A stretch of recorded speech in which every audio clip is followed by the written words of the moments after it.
Hi, thank you for joining. I'm just waiting for people to come into the room. It's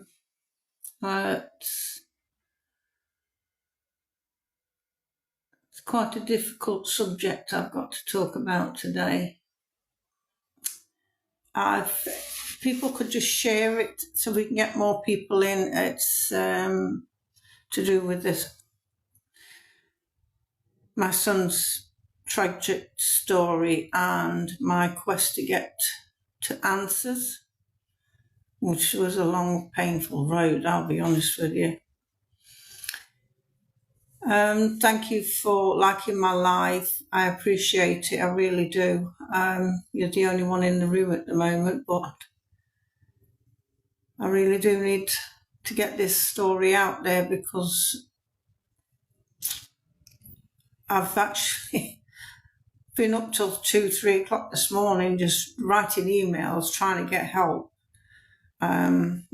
Eventually I did find somebody who was able to help me with in certain aspects of what the problem is I've got. It's quite a difficult one because I can't name names because of legal reasons. I could get myself into a lot of bother, but I'd love to get it out there. But once this is resolved, I can actually name them.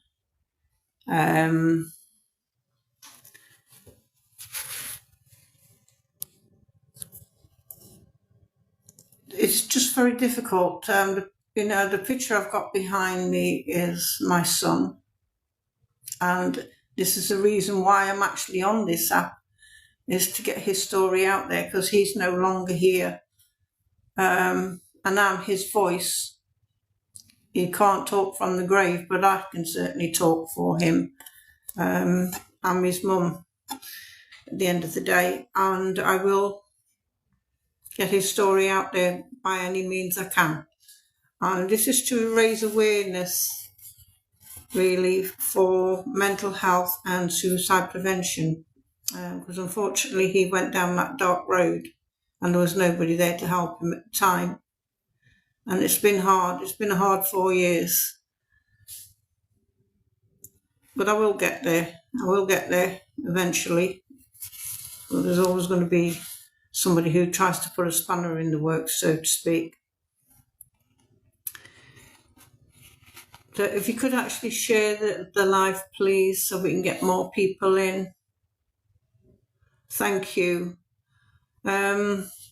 It's not been easy, and I'll be honest with you, I just feel like crying.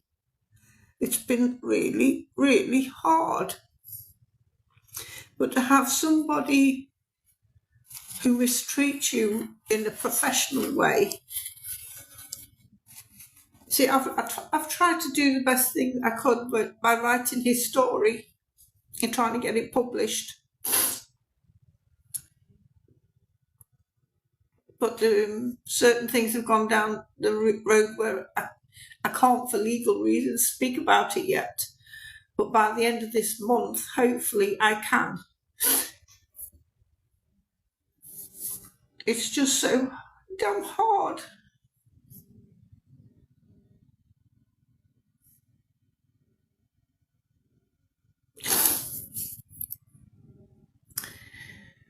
You know, you try your best for your kids. It doesn't matter how old they are. You try your best. And one thing I promised him was I would get his story out there, and I will, by whatever means I have to do to get it. Yeah, it is hard when you lose your mum. I lost my mum over 24 years ago. She was only 64 from cancer. I had to nurse her, and it wasn't easy watching her fade away.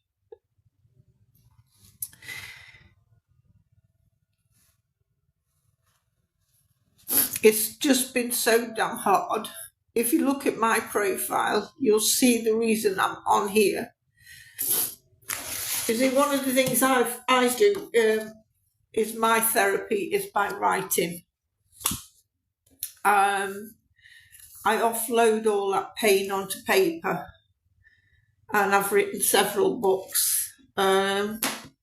and it's to do with my journey in life, all the ups and downs I've had, and there's some really sad stories in there, but I survived. I came out the other end. It made me a stronger person. Well, I hope it did. But this one was the one that broke me. And if it hadn't been for the fact that I had other children, I would have been in that grave with my son. Because he was the one that made me a mum.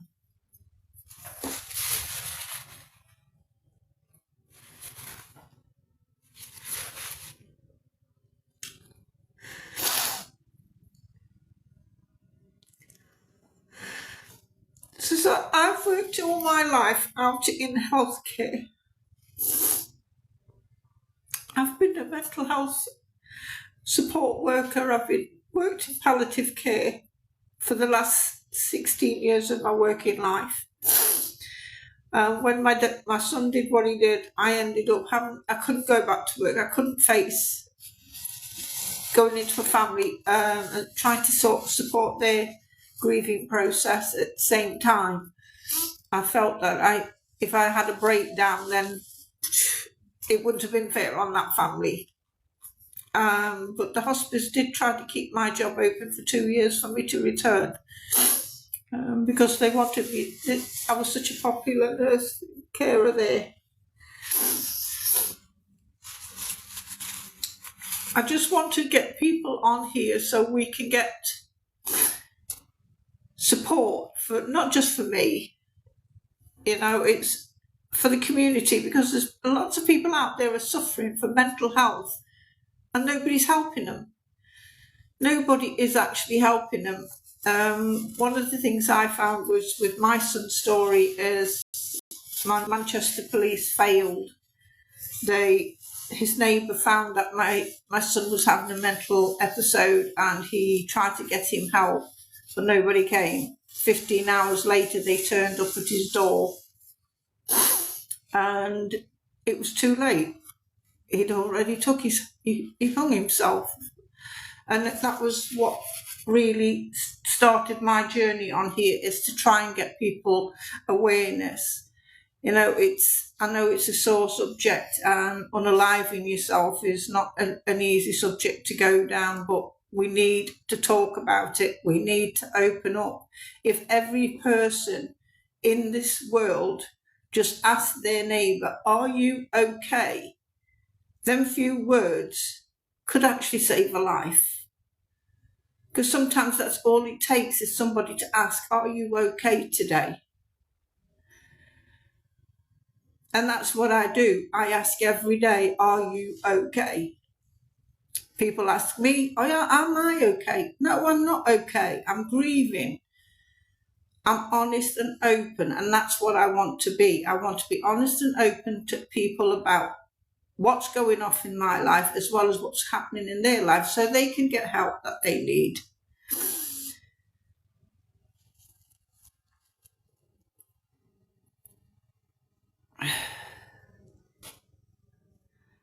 I don't have any moderators at the moment, and to be quite honest with you, I don't think I really need them for what I am actually here for. I really do know that there's a lot of people out there who can be abusive and really not nice people, but as far as I'm concerned, I've already been to hell and back, and there's not much more anybody can do to me that will break me. I've become a stronger woman because I need to be strong to get the help out there for others. Manchester Police failed my son. I had to write so many complaints to the police commission, also the ambulance services, GPs, housing departments and councils. And eventually I wrote to my MP, my local MP, and he agreed to raise my son's story up in the Houses of Parliament. And because of my son and the situation where he died, because they could have saved him, it was the lack of duty of care by certain police officers who just written it off as case closed, never even bothered to go and check on him, that this happened. and now he's no longer here. So yes, I'm his voice. He can't talk, but I certainly can.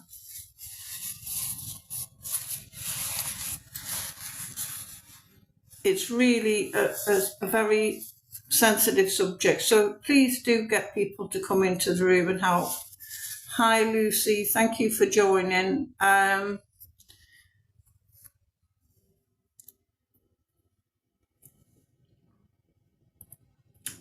Hello Eva, thank you for coming in. If I've missed you, please excuse me, but I'm quite pleased that quite a few people have come into the room that I can talk to. You know, it's what I wanted to talk about is really my son getting his story out there, because it was tragic the way he died. And when I was reading those police reports and coroner's reports, it was horrendous. As a mum, to sit there and read all the failings, even though I was a healthcare worker and I knew the legal requirements and the duty of care policies, I would never ever turn up at somebody's house and not make sure that I got eye contact with them, or if I couldn't, I could get in contact with a member of his family.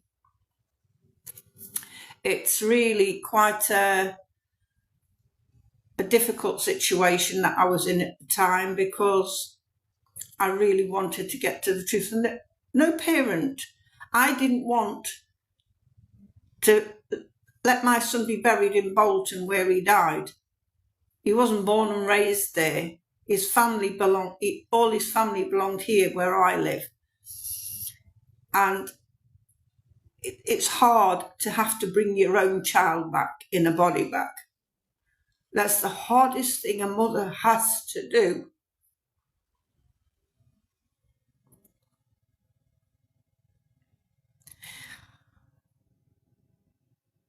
And that's what gave me the drive to start this TikTok and get it up and running and started, because I want to help you guys to not do what my son did. Hello Simon, thank you for joining. It's really a difficult situation, and I really am appreciating every single one of you who've come into the room with me today, because then I was up till 3 o'clock this morning just emailing people, trying to get messages out there and trying to get the help that I need to do for legal reasons. Like I said, by the end of the month I can hopefully divulge what the situation is, and I will be, because I will be naming and shaming, which is something that you don't do that kind of stuff to people. But anyway, we'll get off that side, because if I start talking about it, I could jeopardise, and I don't want to do that. One of the things I have done over the years is, like I said, write books, and I have a blog on World Press, and it is called When Time Matters, Angels Do Exist. So if you go into that, you can look at it, and it's free to read. But I did actually, one of my patients did actually say to me, Veronica, why don't you have it printed off in a book form? Which I have. I've had it printed off, because I never really thought of it. But these are all the stories of different people I've met through my working career, and the different families I've helped. And I have a unique way of writing about their stories, and this is what captures people's attention.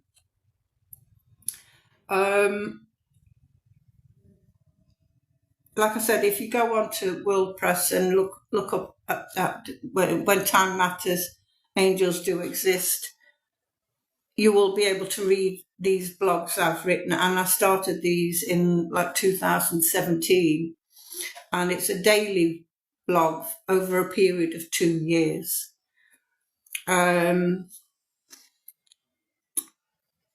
One of the things I did, you know, I'd like to read you a couple of these stories, because these people are no longer here, but their stories live on through me, and writing their stories down. They're only short snippets, but it says a lot about that person, because we all have a story to tell, every single one of us. We've lived a life.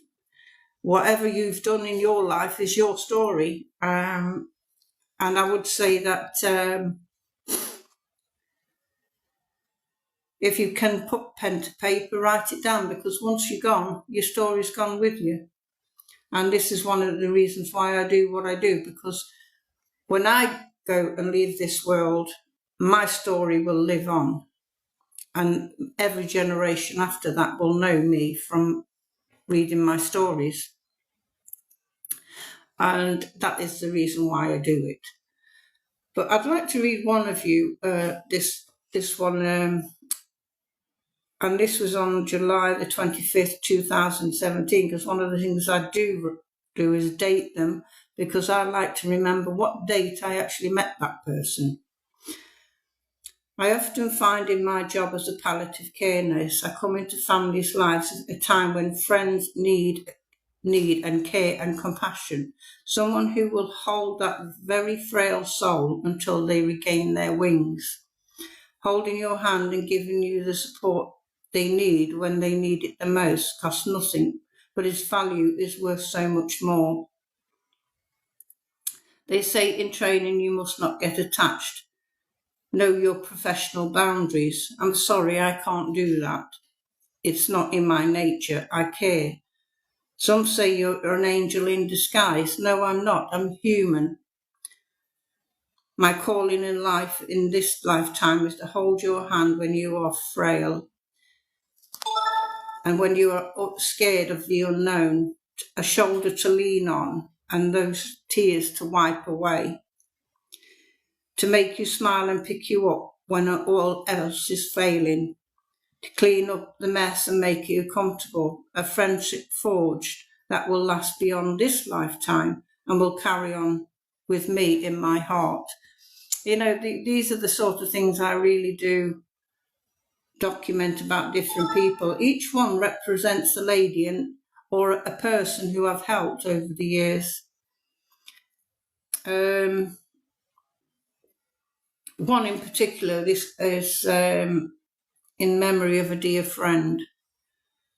It's sad that this lady actually saved my life many, many years ago. She would often call and come and see me, and we were friends for over 40 years. And she was a nurse herself. She was a district nurse. But she actually did save my life, and because of her, I'm still here to tell the tale. And, I'd just like to say to people, please, if you have something to say, please do message me on here while I'm live. If there's any questions, I can answer them honestly. I will always be honest with people, and if I can't answer honestly, then I will find the answer for you. So please do ask your questions if you'd like to ask.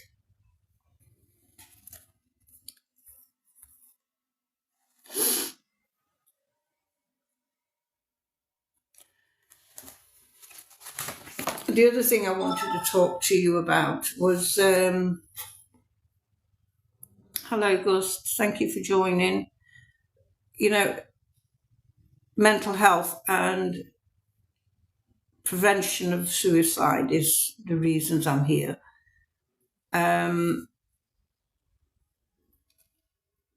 If you're so desperate for help, if you ever find yourself in that dark place, please reach out. There's organisations out there called Mind, Samaritans, they will help. My son, because of the way my son passed, I changed the system where people who call in with mental health issues are no longer classed as non-urgent. They automatically go into an amber, which is in the system, it's amber, green, well, it's green, amber, red.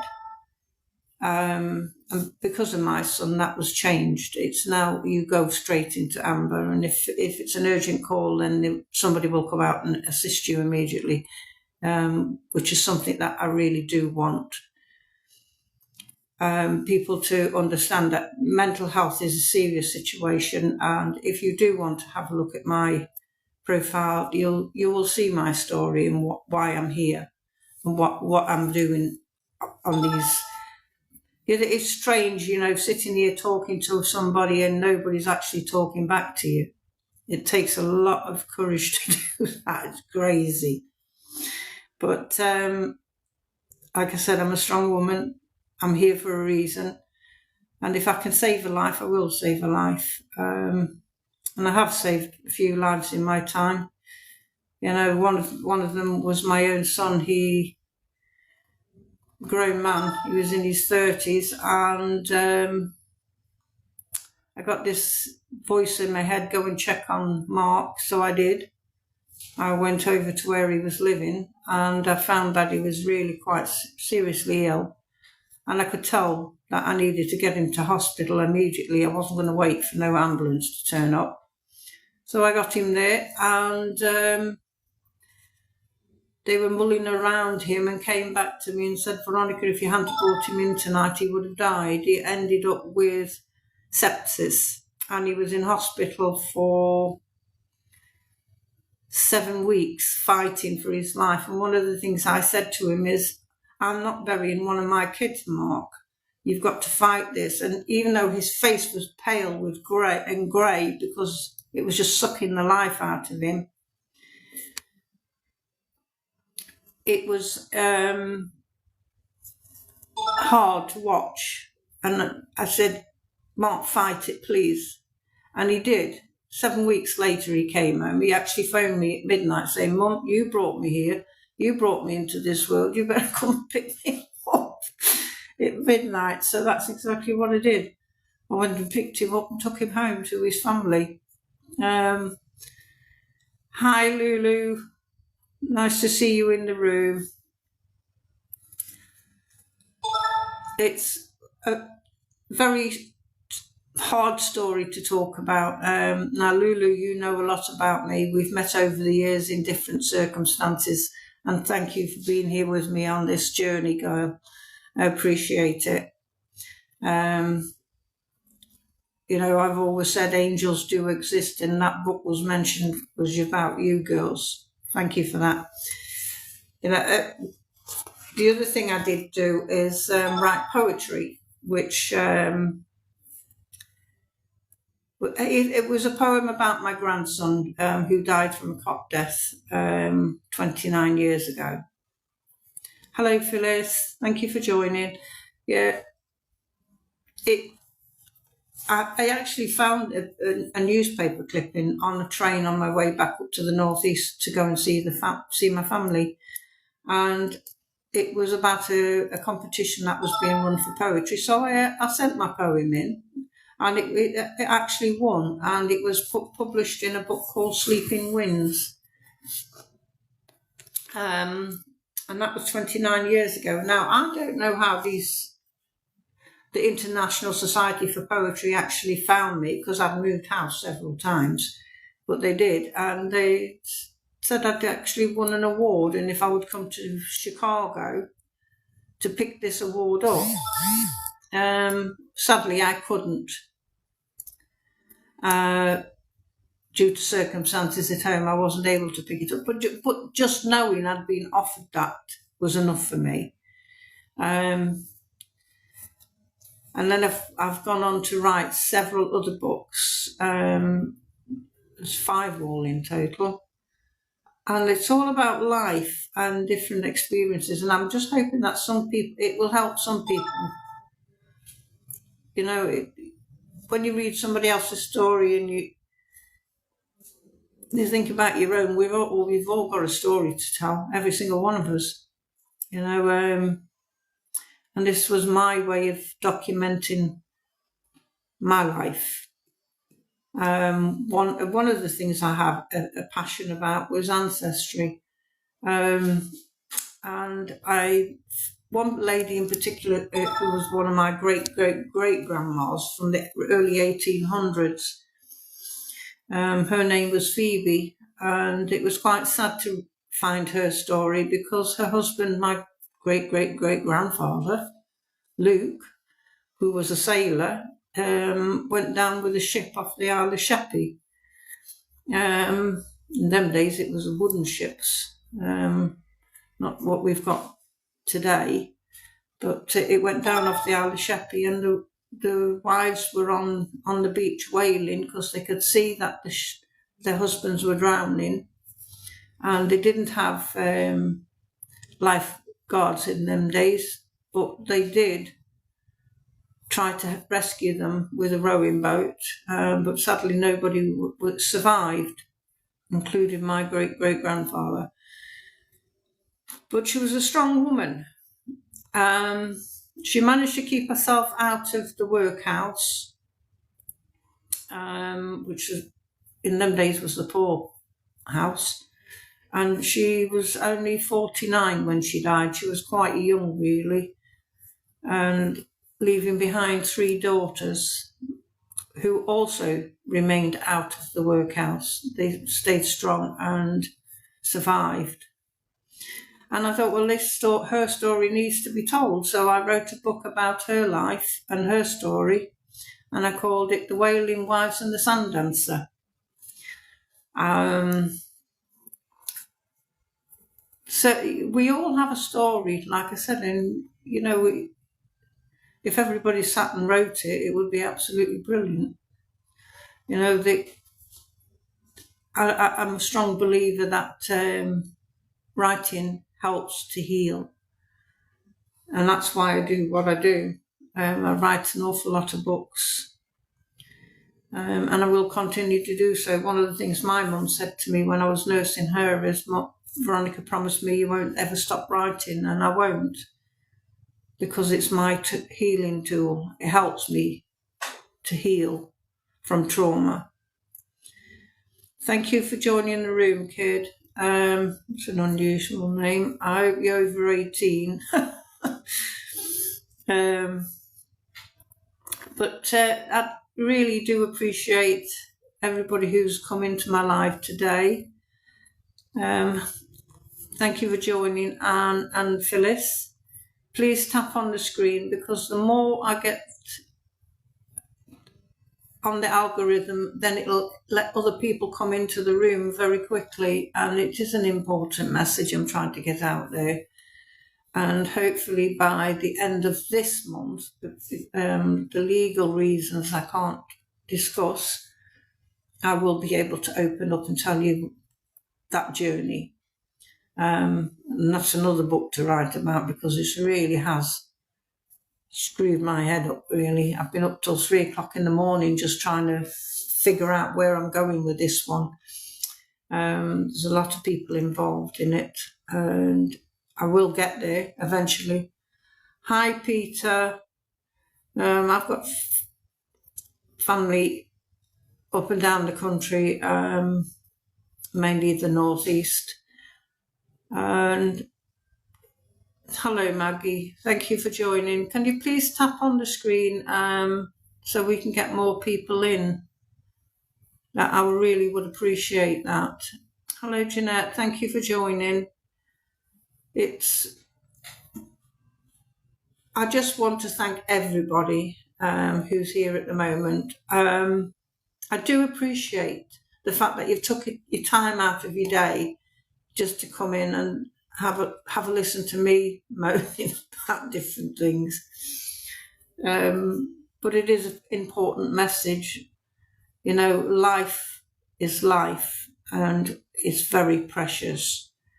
And I don't want anybody to go through what I went through. It was horrendous. And when my son came in, he had to literally pick me up off the floor when I was told that my other son was dead. He literally had to pick me up off the floor, and he cried. He said, "Mum, what's up? What's up?" I couldn't get the words out. I couldn't. I had to scream them out.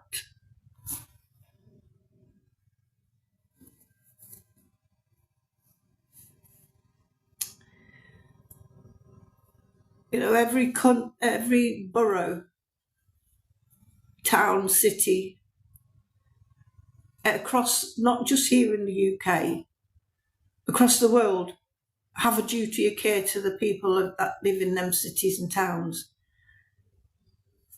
And a lot more needs to be done to stop this.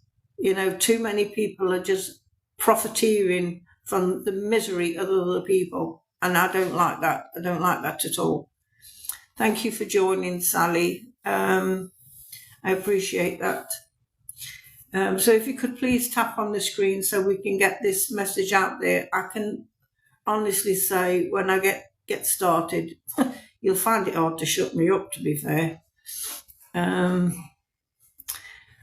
But I do hope you will follow me on this journey and help me to achieve what I want to set out, because I want to save lives, and that's the whole point of it.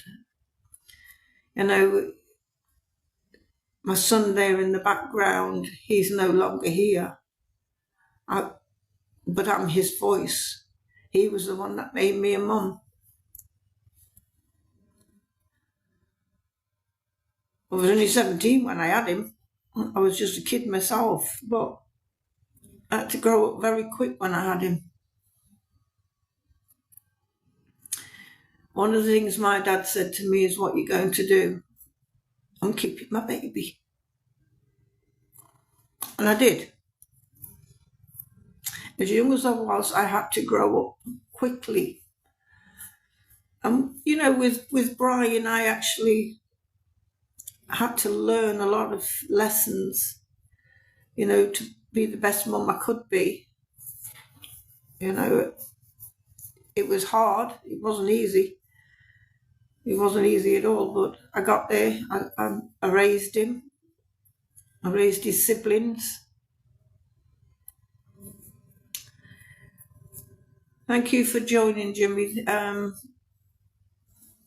This is a discussion about mental health and suicide awareness. It's very, very close to my heart.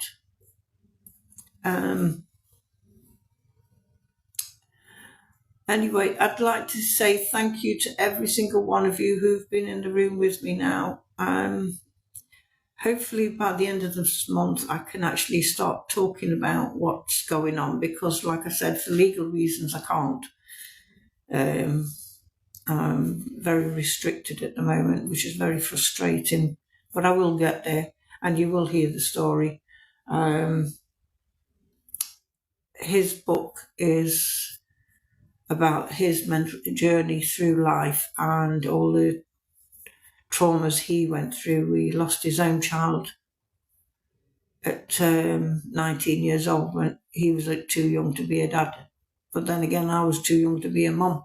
So who was I to call the kettle black? But he was far too young to have to deal with finding his own son dead in the cot. And it just pushed him over the edge. You know, he was never the same young man again. The young man that I raised was no longer there. But I was still there to try and help and support him the best I could. And I did right up until he took his life. And I'm still here supporting him. His story will be told.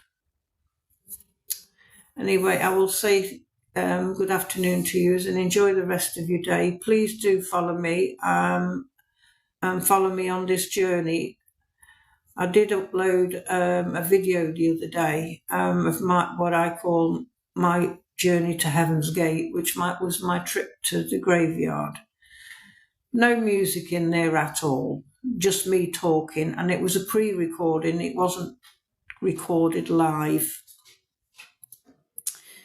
But for some reason, TikTok muted it. So I thought, oh, what's the point of having it there? You can't hear what I'm saying, so I just took it down. But if you'd like to go over onto YouTube and find me over there, you will see the video. And it is Veronica at Veronica Angels Do Exist. Please do follow me on there as well if you'd like to. And I appreciate every one of you who have stayed with me to listen to my story. Lulu, we'll have to get together, pet, and catch up. It's been a long time, darling. You take care, and thank you again. Bye.